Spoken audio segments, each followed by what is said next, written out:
So it's James 1 verse 19. Everyone should be quick to listen, slow to speak, and slow to become angry.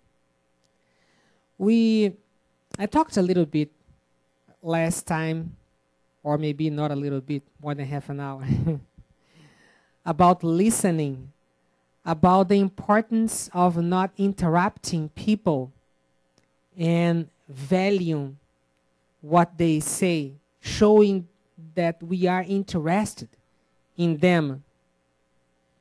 And there is one thing that sometimes prevents us from being good listeners, is our judgment. We are talking to someone and that person starts speaking something that we disagree. We have a different opinion, a different belief, and our mind goes off. We can't listen anymore because we don't accept that. I remember that I like to listen to audiobooks. And it is really helpful because, for example, in my way home, I'm going to listen half an hour or more. This way I can read one book every 1 or 2 weeks. So I have learned a lot by just driving and listening to other books. But sometimes when the book says something that I don't agree, my mind goes off. I shut down. I can't listen. But the problem is that when we are talking to someone, right, that person says something and we don't agree, and it's hard to listen to the other person. Other problem also is that our mind is really fast. We can listen to several words at the same time. So sometimes while a person is saying something, we start thinking about another thing. And when we realize, we're not paying attention anymore. And then we need to come back. It helps to me as a counselor, especially at the first visit, that people talk a lot. They want to speak about their problems, sometimes their whole lives in just 45 minutes. And it's hard to focus, to concentrate. We need that information, but we need a lot of self-discipline to keep focused, listening to the other person. And another problem is when we start thinking in what we are going to say. And it also happens to me, because sometimes I want to help someone and I know that that person needs some information. It's vital, it's important to them, and I want to give that information, but the person doesn't stop talking. And they are speaking something that I think that is not going to help them. It's just their old dialogue that has never helped them. And I want to come with the new information that I think is going to be helpful, but they don't stop. And I feel that, that kind of anxiety. I just want to jump in. So you see that when we are talking to people, we need to practice our patience, our ability to stay still, to relax, to stop our time. And maybe it's not helpful to help people.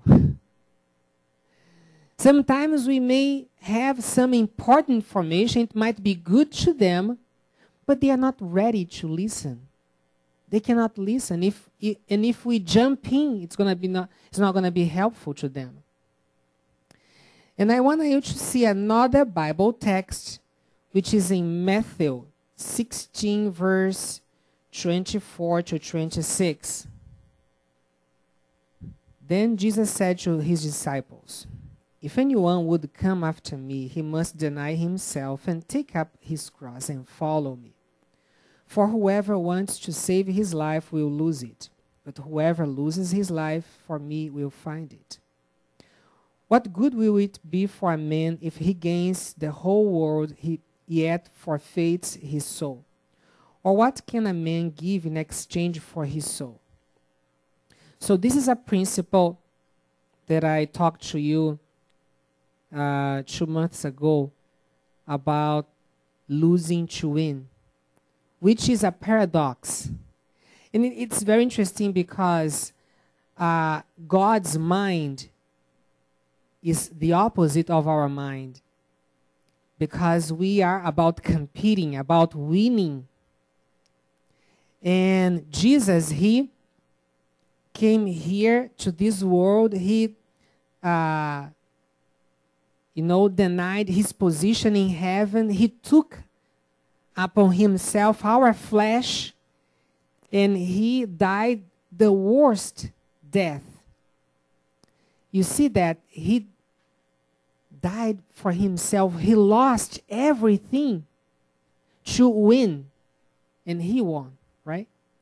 So in our relationships with people, we have a tendency to win. We want to win. And what I'm going to say to you guys today about respecting people's winning is how you can lose to win. Because when we are talking to people and they have an opinion, our tendency is to prove that they are wrong and we are right. We want to argue with them. We want to show the logic behind our thoughts. And what happens is the opposite of our intention, because they resist, they become defensive, and they don't listen to us. But why they don't listen to us? Because we don't listen to them. We don't respect their opinion. We don't acknowledge, we don't give validation, so they don't respect our opinion either.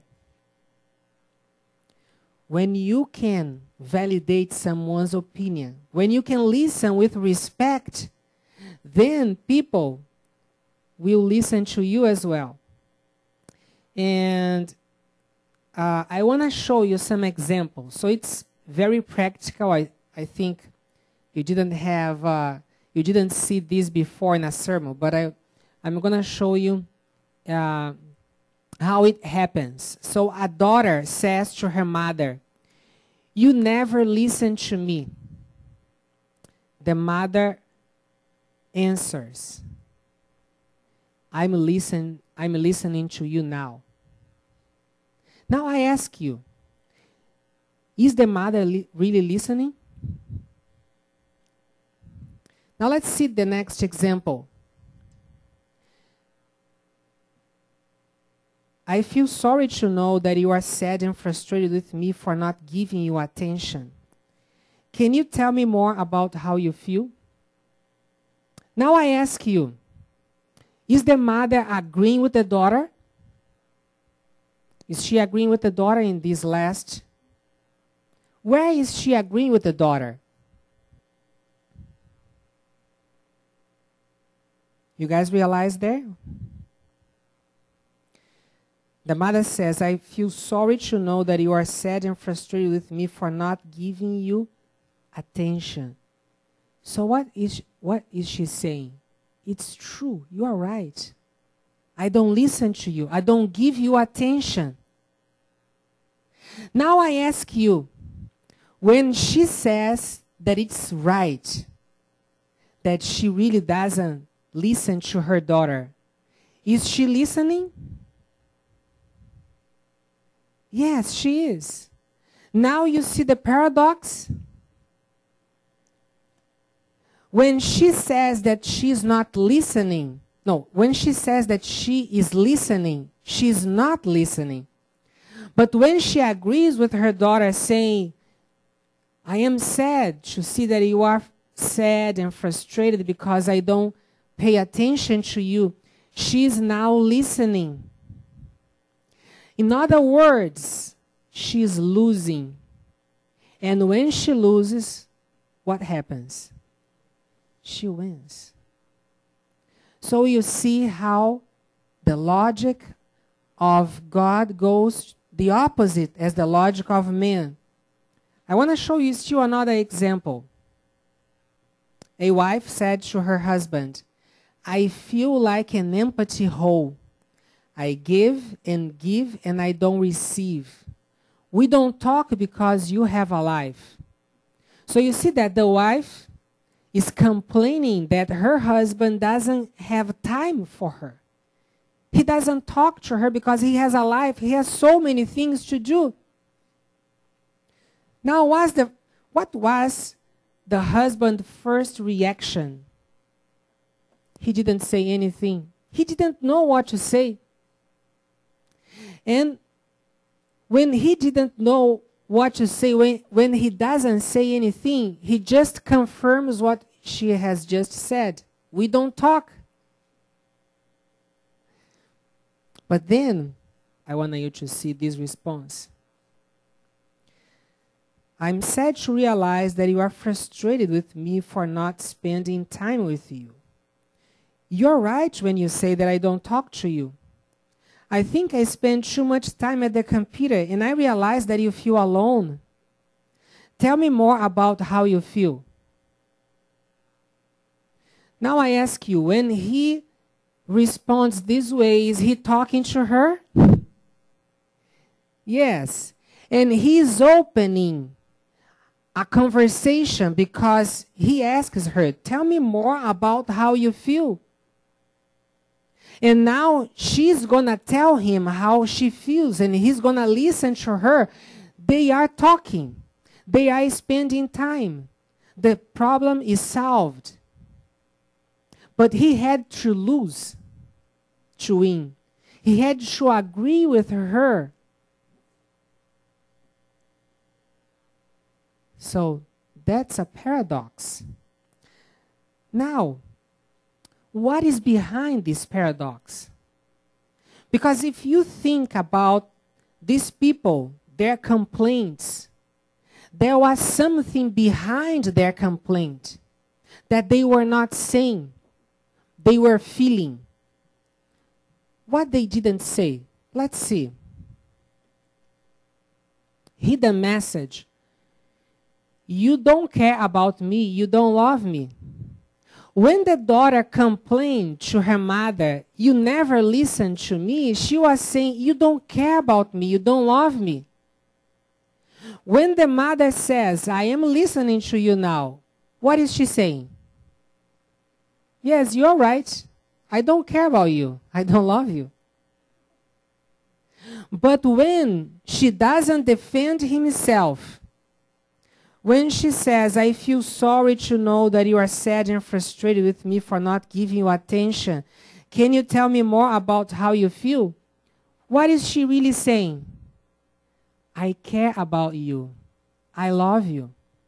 So you say, you realize what's happening.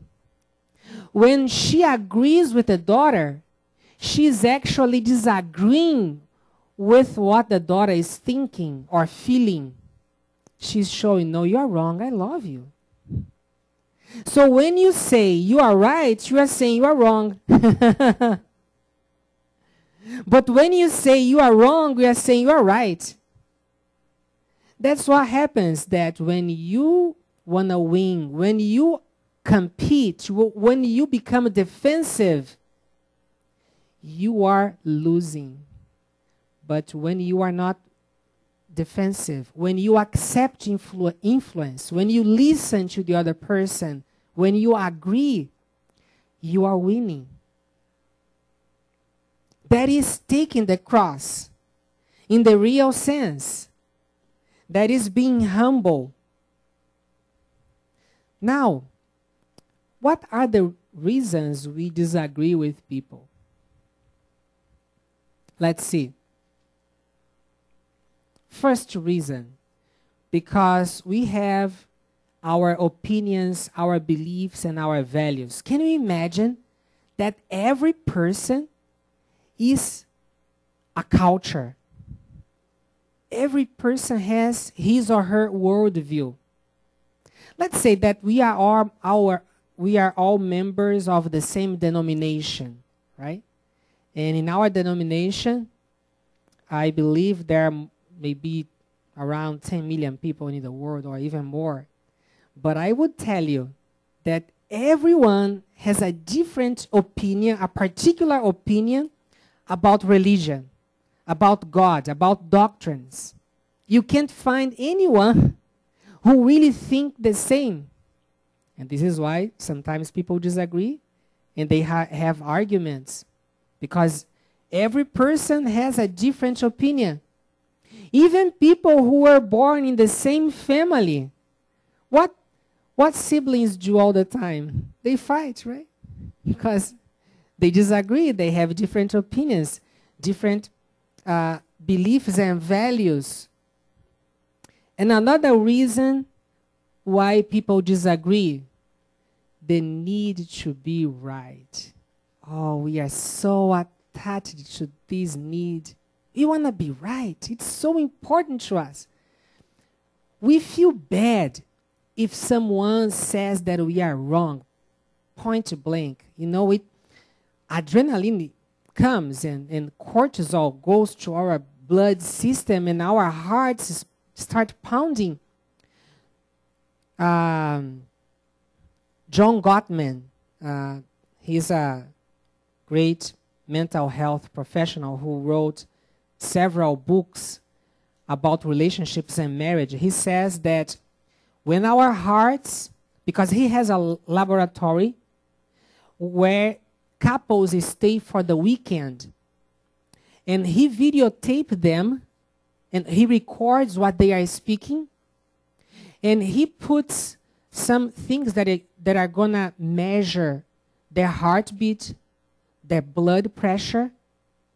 And I forgot now, but he said that when the heart reaches some point, people don't have self-control anymore. They don't have control of what they are saying. And he realized that some things that the partner says makes the heart, goes faster, and the blood pressure goes higher. That's so incredible. So this is what happens when people say that we are wrong, when people challenge our beliefs, our opinions, when people criticize us. We want to be right. We want to defend ourselves. We want to prove that we are right. And when we do that, we lose. And why we want to be right? Why it's so important for us to be right? Is because we have our ego. When I say about ego, and sometimes people ask me, what do you mean by ego? I'm not speaking about ego in the psychoanalysis way, like Freud spoke about ego. But what I'm saying is about our pride. Because every one of us want to feel important. It's so important to us to feel important. So when someone criticizes us, when someone disagrees with us, when someone says that we are wrong or mean that we are wrong, we feel attacked in our ego. Our ego is like, let's say, that a wound that we have. Because behind this ego is an inferiority complex that all of us human beings have. Because we were born in this world. We got this sinful nature. So we have this inferiority complex.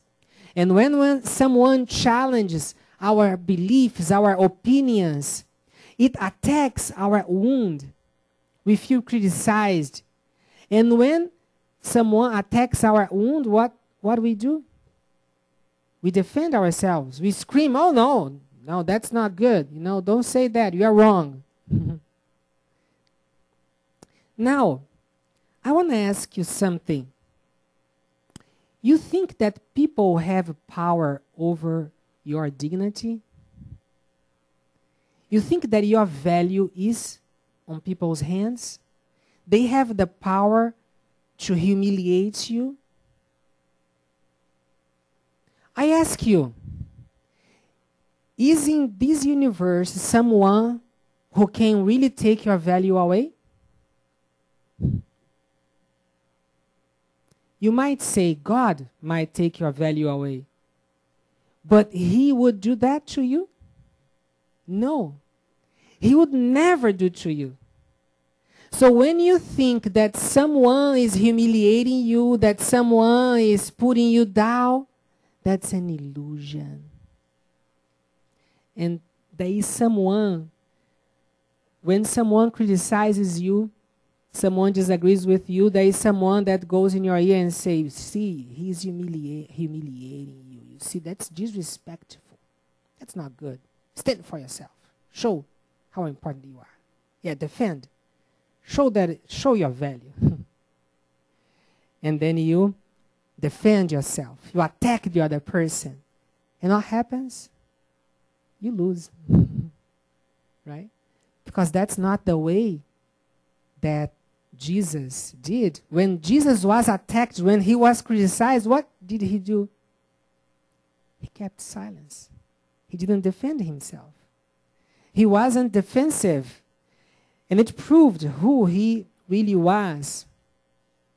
Now, what's the consequence of disagreeing with the other person? What's the consequence of becoming defensive? First, resistance. The other person is going to resist what we are saying.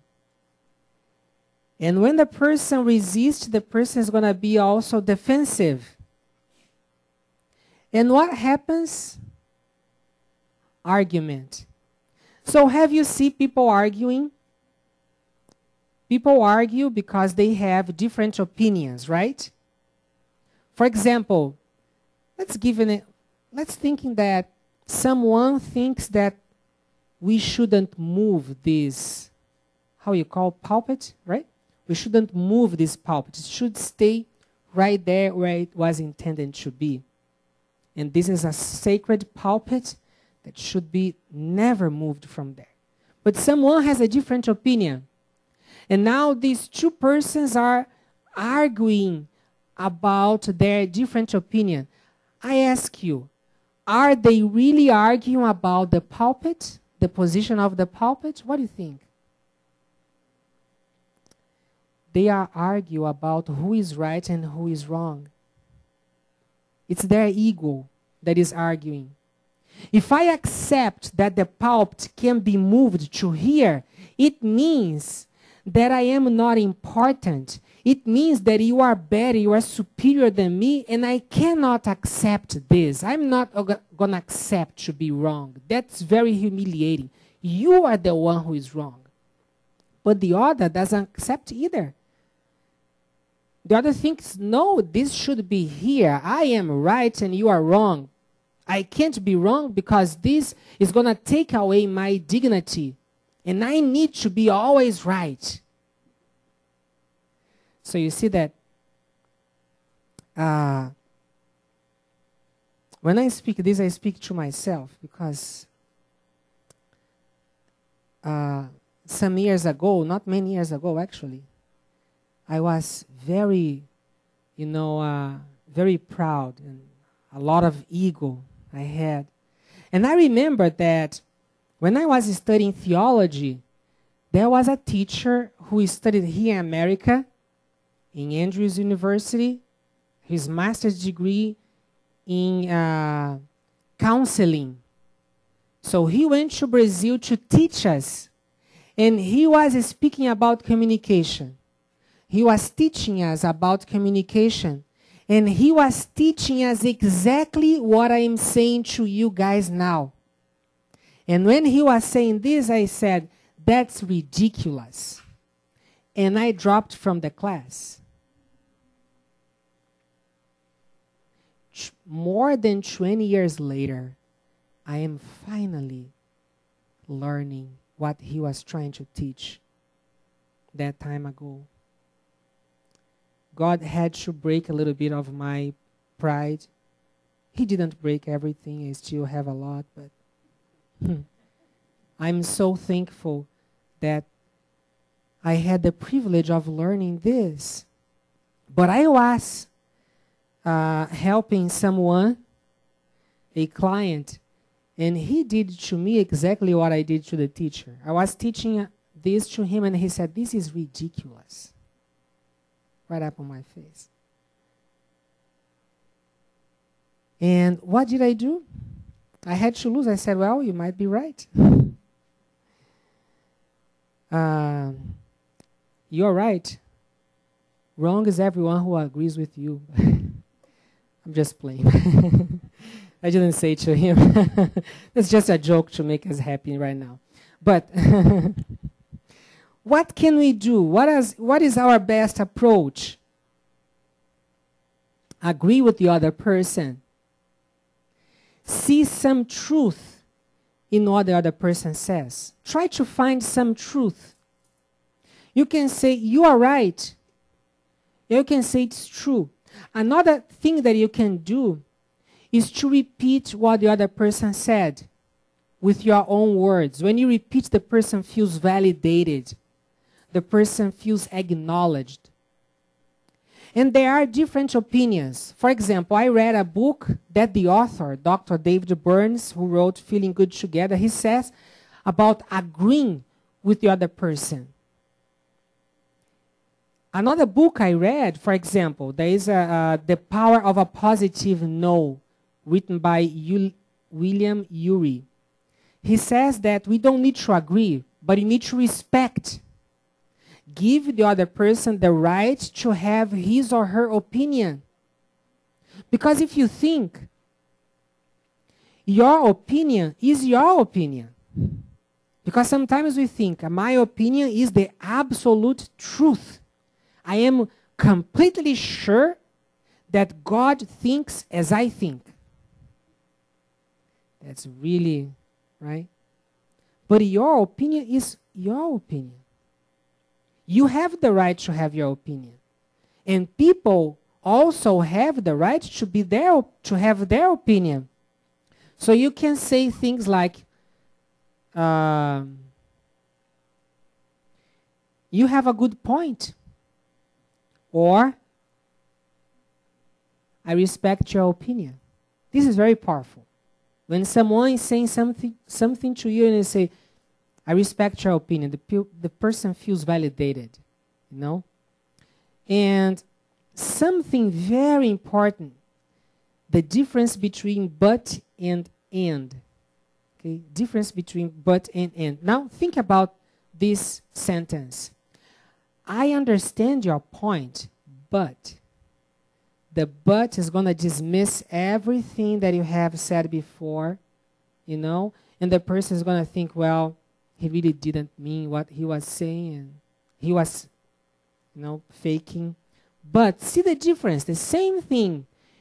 Yeah, I understand your point, and. So what you're going to say, you are adding to what the other person said. It's different because when you use "but," you are actually saying something in contradiction to what the other person said.